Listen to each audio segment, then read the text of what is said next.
வணக்கம் ஃப்ரெண்ட்ஸ். இன்றைக்கி நாம் பார்க்க போகிற கதை என்னன்னா, சின்டா எனும் குரங்கு. இந்த குரங்குக்கு ஒரு வினோதமான பலம் இருக்குது. அந்த பலத்தால் வர்ற பிரச்சனையை தான் நம்ம கதையாக பார்க்க போகிறோம். இந்த சின்டா குரங்கு ஒரு காட்டில் வாழ்ந்து வந்துச்சான்.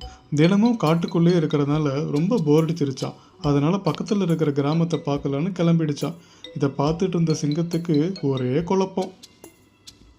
ஊர் எல்லைக்குள்ளே நுழைஞ்ச சந்தோஷத்தில் துள்ளி குறித்து ஓடிச்சு. அந்த ஊர் குட்டீஸ் எல்லாம் குரங்கு வித்தியாசமாக பார்த்தாங்க. அதே போல் அந்த ஊர் சாமியாருக்கும் அந்த குரங்கு மேலே ஒரு பெரிய சந்தேகம் இருந்துச்சு.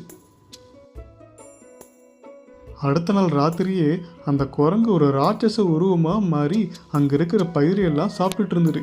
இது எல்லாத்தையும் பார்த்த ஜனங்க பயந்துட்டாங்க. ஒருத்தர் மயக்கம் போட்டே விழுந்துட்டாங்க. அதே குரங்கு காலையில் ஒரு சாதாரண உருவத்தில் இருக்கிறத பார்த்து எல்லாரும் அதிர்ச்சியானாங்க. அன்றைக்கி ராத்திரி மறுபடியும் ஒரு ராட்சச உருவமாக மாறி எல்லாரையும் துரத்த ஆரம்பிச்சிருச்சு. இது எல்லாத்தையும் பார்த்துட்டு இருந்த ஊர் சாமியார் இதுக்கு ஒரு முடிவு கட்டணும்னு நினச்சாரு.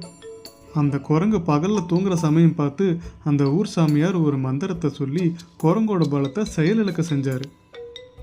அந்த மந்திரத்தால் தன்னோட பலத்தையே இழந்து மற்ற குரங்குகளை போல் நின்றுட்டு இருந்துச்சு.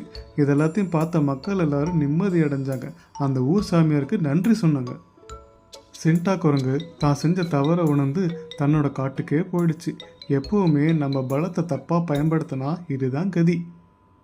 இந்த கதை எப்படி இருந்துச்சுன்னு நீங்கள் கமெண்ட்டில் சொல்லுங்கள். இந்த மாதிரி நிறைய கதைகள் நீங்கள் பார்க்கணுன்னா நம்ம சேனலில் RMS எடிட்டை சப்ஸ்கிரைப் பண்ணி பெல் பட்டனை கிளிக் பண்ணுங்கள். தேங்க்ஸ் ஃபார் வாட்சிங்.